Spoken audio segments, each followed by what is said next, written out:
Je suis très dans le planifier, préparer, exécuter. Ça, c'est les trucs de la culture un peu des Navy Seals qu'on transmet parfois aux membres du séminaire staff. Je pense que j'aurais pu même me permettre d'échouer, si tu veux, à corriger certaines personnes. ouais. De la même manière que dans ta box, tu élèves le plafond de verre, tu vois, en tant que head coach, par exemple, des autres coachs. Bah, en vrai, dans la communauté des owners de boxe ou des professionnels du secteur du monde du CrossFit, bah, toutes les forces qui vont dans cette direction élèvent aussi le plafond de verre. Bienvenue dans la deuxième partie de cette interview de Élie Margerin. Lors de l'épisode précédent, Élie nous a parlé de son parcours et de sa vision du CrossFit. Si tu ne l'as pas encore vu, je t'invite à cliquer sur le lien en commentaire de la vidéo pour mieux comprendre la suite de cet échange. Aujourd'hui, il va nous parler de son expérience lors de l'examen du Level 4, de sa préparation et des leçons qu'il en a tirées. Également, de ce qu'il souhaiterait améliorer pour être encore plus performant la prochaine fois. Allez, c'est parti.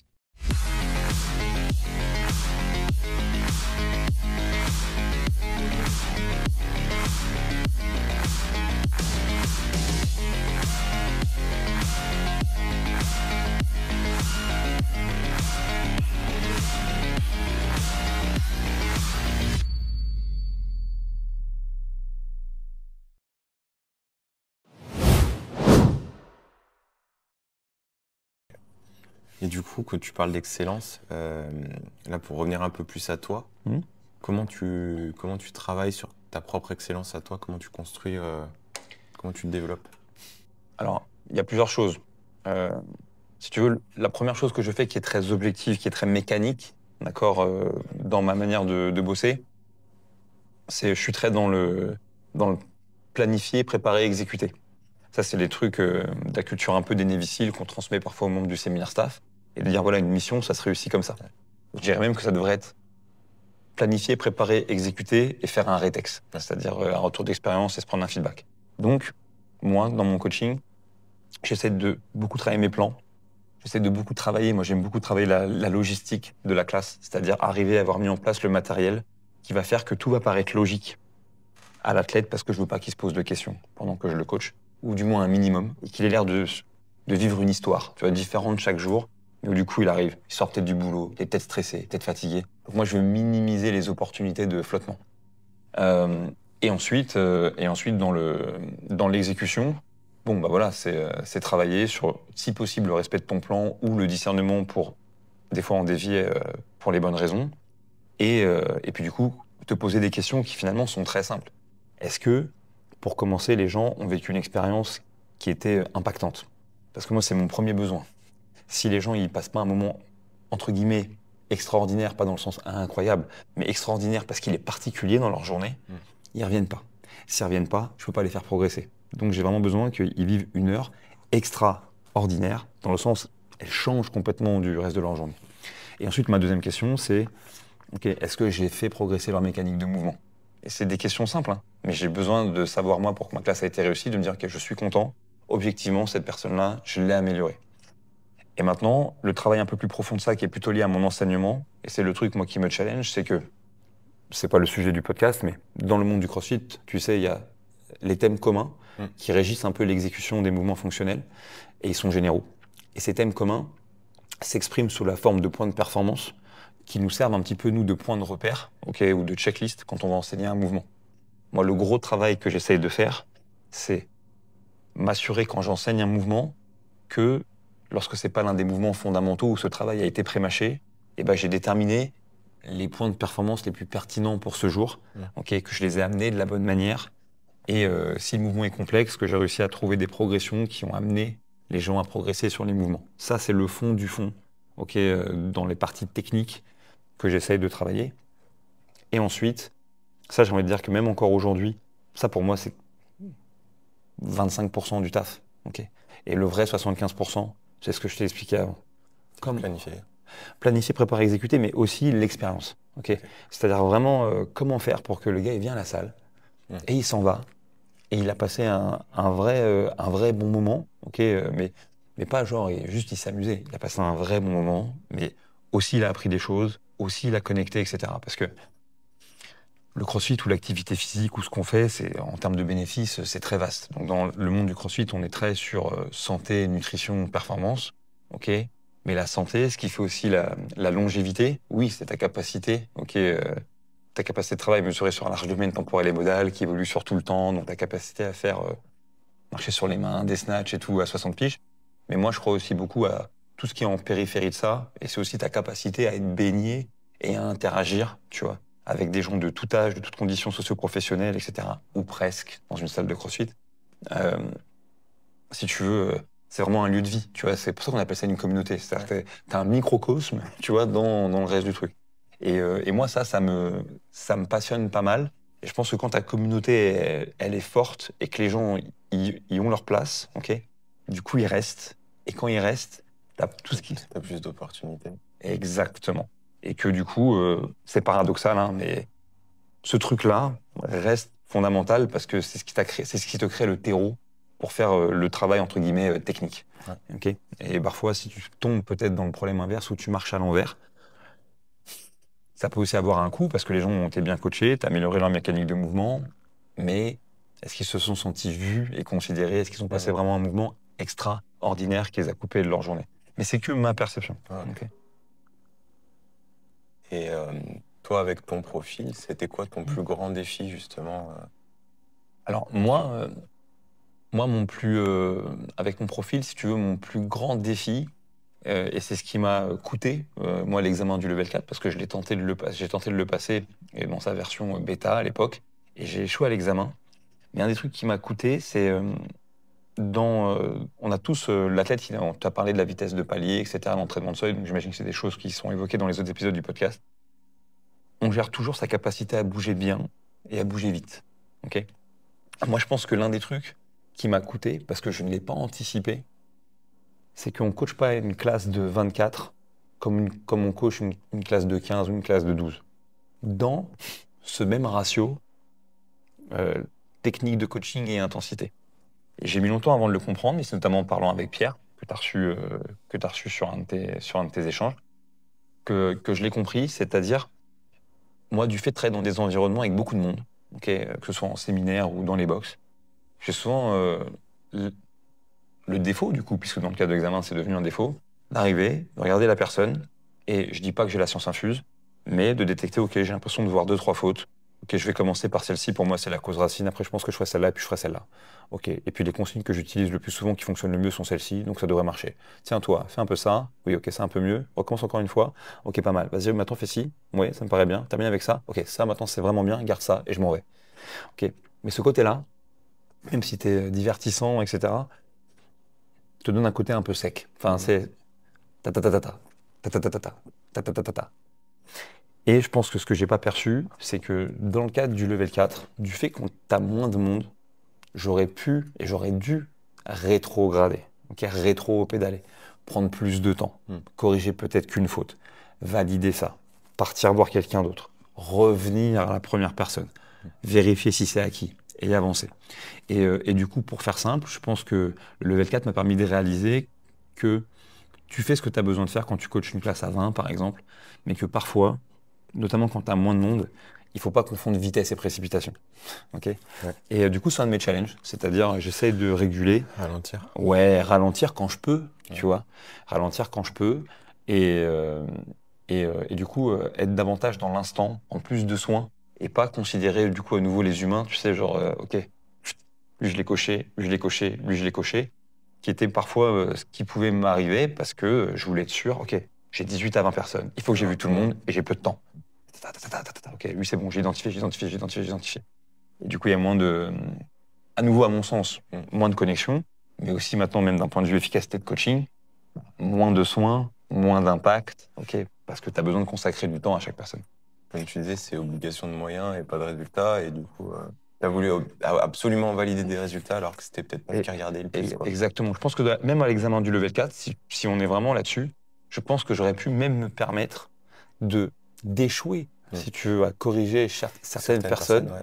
Et que pour autant, ça m'aurait pu s'amener. Parce que de ce que moi j'ai ressenti d'examen, quand tu vas à l'examen, tu as peur, comme à n'importe quel examen, des fautes. Okay. Ah, j'espère que je ne vais pas commettre trop de fautes qui pourraient me pénaliser. Et en fait, l'examen du level 4, je ne pense pas que ce soit ça. Je ne pense pas que ce soit un examen dans lequel ils cherchent à pointer du doigt ce que tu ne fais pas. Par contre, ils ont besoin que tu leur amènes de la matière pour leur montrer ce que tu fais. Et donc, notamment, sur l'enseignement, mais aussi sur la capacité à voir et à corriger les fautes. Donc, dans le cadre du passage de l'examen, je pense qu'il ne faut pas avoir peur, on en avait parlé avec Pierre, de dire « Tiens, je te vois commettre cette faute-là. Je te propose de faire ça pour la corriger. Tu as mieux fait ça. Bravo. » Et tu t'en vas. Alors que parfois, dans le coaching pur et dur, j'aurais tendance à dire « Ne perds pas ton temps à dire à la personne ce qu'elle fait de mal. Dis-lui juste ce qu'elle a besoin de faire. Félicite-la quand c'est fait et avance. » Mais quand tu fais ça, tu rends la vie plus difficile à l'examinateur. Ok. Oui, tu parles à un examinateur. En fait, l'examinateur, il est là aussi pour t'épauler. Okay, mais c'est la différence. Il m'avait dit ça, les examinateurs du level 4, avant que je tente de le passer. Il me disait, tu sais, tu peux faire l'examen et le réussir en ayant le sentiment que tu n'as pas donné une bonne séance. Ou que tu n'as pas pris du plaisir, tu vois, à donner ta séance. Et vu que quand même l'examen du level 4, il est là pour vérifier des compétences qui sont techniques, c'est-à-dire que là, toi, tu es là pour démontrer ta technicité. Okay, c'est-à-dire que le fait que tu sois divertissant, ça ne va pas te donner le level 4. Tu peux donner une séance plate et avoir ton level 4, mais pour autant, c'est comme quand tu passes le permis de conduire. Personne ne te demande de montrer à quel point tu es un bon pilote. On te demande de démontrer que dans ta manière de travailler, tu as compris les mécanismes qui vont faire que tu vas pouvoir amener toi et tes proches d'un point A à un point B en sécurité de manière sûre. Tu vois. Et en fait, le level 4, c'est ça. C'est pas tant la question de la sécurité, mais ils veulent voir, OK, quand tu enseignes, est-ce que tu as bien structuré ton enseignement? Et du coup, de manière claire, on voit et on comprend quel point tu as cherché à aborder. Quand tu expliques les choses, est-ce que ta communication elle est vraiment simple et processée? C'est ça qu'ils regardent. De la même manière que quand tu vas tourner en voiture, tu vas faire rétro, clignot. OK. Là, c'est pareil. Ils vont avoir besoin de s'assurer que tu vois. Et donc, pour montrer que tu vois… Exagère. Je ne sais pas si tu exagères, mais… que tu regardes dans le rétro quand tu passes ton permis. Exactement. Ouais. Et je pense que quand tu fais ça, du coup, tu facilites la vie de l'examinateur parce que tu lui donnes plus et que du coup, tu as davantage de chances d'avoir l'examen. Alors que je pense que moi et beaucoup de mes pairs qui avons passé et parfois échoué l'examen, on avait peur de faire le truc qui allait être une faute et qui allait nous pénaliser. Okay. Marcher un peu à l'envers. J'ai encore deux grosses questions. C'est quoi les ressources que tu as utilisées? Tu vois, avec Pierre, on avait parlé du CAP notamment, pour se préparer à l'examen. Toi, est-ce que tu as des ressources? Peut-être celle-là, peut-être d'autres en plus. Ouais, c'est sûr que le CAP, c'est utile parce qu'il faut le lire, que ça donne des trames, etc. Mais néanmoins, à l'heure où on se parle, les examinateurs, par exemple, du level 4 n'utilisent pas le CAP comme étant la base de ce sur quoi ils vont travailler, mais c'est juste un outil qui, tous les jours, t'amène de la matière, en 10 minutes de temps. Et qui est peut-être programmé par des gens qui sont là depuis longtemps et qui, normalement, réfléchissent un peu… T'as aucun doute là-dessus. Ouais. Okay. Le CAP est une programmation d'excellente qualité, surtout une ressource d'excellente qualité. Mais j'insiste, ce qui est cool, c'est que tu vas surtout pouvoir extraire de la ressource quotidienne en 10 minutes. Ouais. Okay. Tu vas le matin, tu bois ton café, tu lis le CAP. Si tu lis le CAP et que tu regardes la vidéo, tu vas repartir, si tu as investi, avec une ou deux informations que tu n'avais pas avant sur la méthode. Donc ça, c'est très bien. Ensuite, je pense que la meilleure ressource que tu puisses avoir néanmoins, ça reste d'observer et de te faire observer par d'autres pendant que tu travailles, de manière concrète, par des gens qui ont, si ce n'est pas nécessairement le niveau 3, peu importe, mais qui ont la même compréhension ou le même cadre de référence que toi. Peut-être même si ce cadre de référence, c'est le carnet d'examen, c'est du level 4. Et de faire ça avec un focus précis. C'est-à-dire dire, tiens, moi aujourd'hui j'aimerais que tu regardes mon enseignement et que tu me dises, selon toi, à la fin, si on débrief, j'aimerais que tu me dises quels sont d'après toi les 3 points de performance que j'ai couverts aujourd'hui. Okay. Et comme ça, si la personne, elle ne connaît pas ton plan, elle ne connaît pas ta séance, elle est coach, vous êtes supposé comprendre un peu les mêmes choses, mais elle n'est pas capable de lister les 3 points de performance, ça veut dire que toi, dans ta manière de les amener, tu n'as pas été assez clair. Okay. Et donc, du coup, ça peut permettre de travailler. Et puis ensuite, la même chose avec la capacité à voir, la capacité à corriger. Peut-être un truc simple, peut-être quelqu'un qui t'observe, tu dis, OK, j'aimerais que toi, tu regardes les gens qui bougent, que tu me détectes la faute qui, d'après toi, paraît principale, et qu'ensuite, tu mettes une coche si j'ai tenté de corriger la même faute que celle que tu as identifiée et que tu mettes une croix si tu estimes que j'ai corrigé la faute. Ok, juste ça. Et du coup, ça peut te donner une vision claire parce que quand vous débriefez, je parlais de l'importance du rétex, bah, peut-être que sur une même classe, vous n'avez pas repéré la même faute comme étant principale. Ou alors peut-être que vous avez repéré la même chose, mais que toi, tu te rends compte que tu n'as pas eu le temps d'aller impacter tous les athlètes. Ou tu te rends compte que tu pensais que tu avais vraiment corrigé la personne, mais qu'en fait, non, la faute a fini par revenir. Et que donc, on ne t'accorde pas, entre guillemets, le point de ça, maintenant, c'est un problème qui est corrigé. Et à nouveau, tout ça, c'est à nouveau des obligations de moyens, pas de résultats. Mais ça te met dans une démarche, si tu veux, intellectuelle. Et je pense que ça t'aide à te poser les bonnes questions pour le jour où tu passes l'examen. Ok.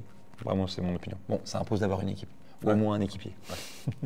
Eh ben justement, notre dernière question, elle est là-dessus.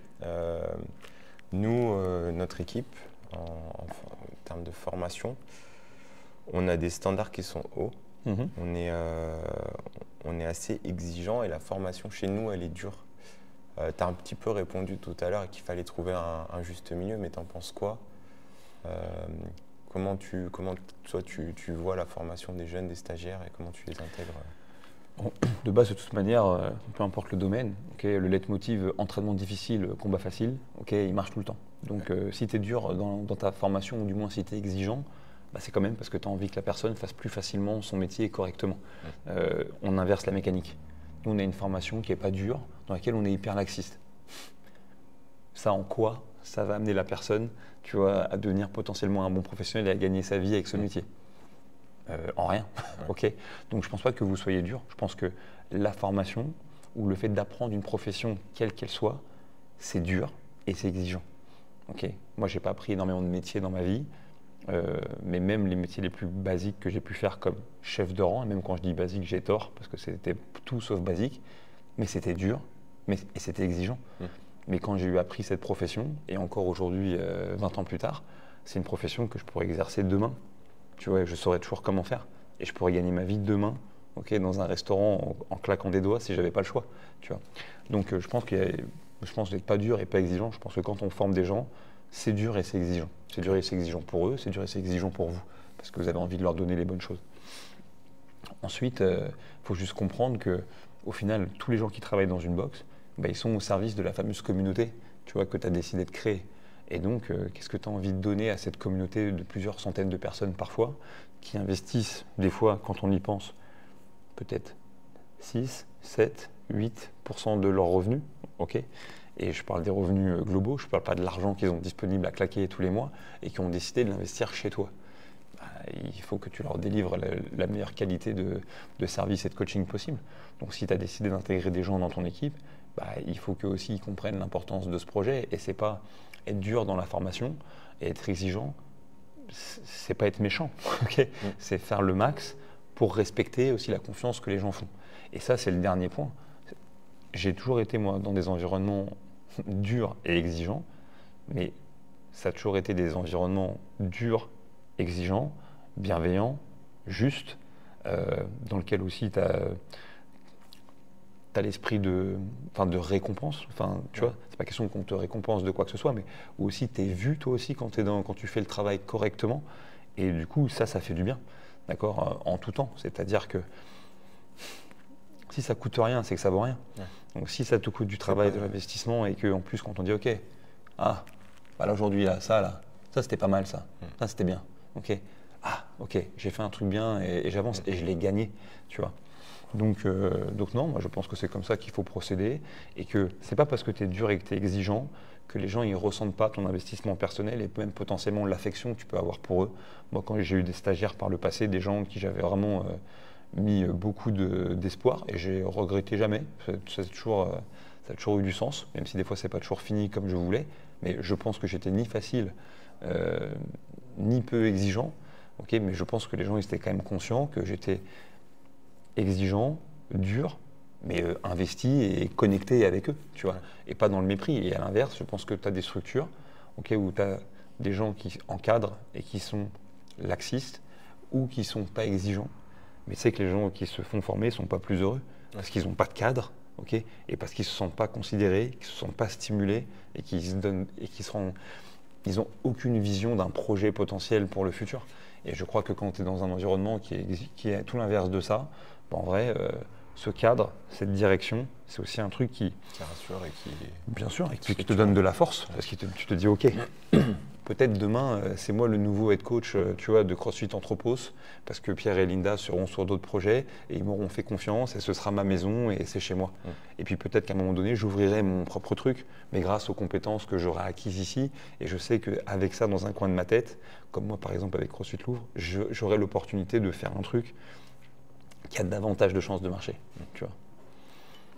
Souvent, ce que je dis justement aux stagiaires et aux coachs qu'on a chez nous, c'est un peu comme dans les métiers de l'intervention. Nous, on apprend des choses difficiles et dangereuses à des gens. On a leur vie entre les mains et du coup, on ne peut pas se permettre d'être à moitié compétent parce qu'il nous faut confiance pour quelque chose de sérieux, en fait. C'est comme un pompier, un chirurgien à qui tu confies entre guillemets ta vie. Nous, si on fait n'importe quoi, ça peut très très mal finir. C'est sûr. Et puis en plus, une nouvelle fois, c'est tout va bien jusqu'au moment où il y a un problème. Ouais. Tu vois. Et je souhaite à tout le monde de jamais expérimenter de problème dans une boxe. Mais le jour où tu as un truc qui se passe, bah, là, ce jour-là, on saura où te trouver. Okay, donc c'est bien aussi d'avoir juste l'esprit tranquille et de dire ok, bah, c'est la loi de Murphy, hein, si un jour il y a un problème, il y a un problème. Mais on a fait ce qu'il fallait. Et voilà, on n'avait pas d'obligation de résultat, mais on a fait du mieux qu'on a pu et personne ne peut dire le contraire. Et je te donne un exemple très simple. Hein. Moi, je connais 2 personnes dans des box qui ont été ressuscitées avec les défibrillateurs automatiques en 2024.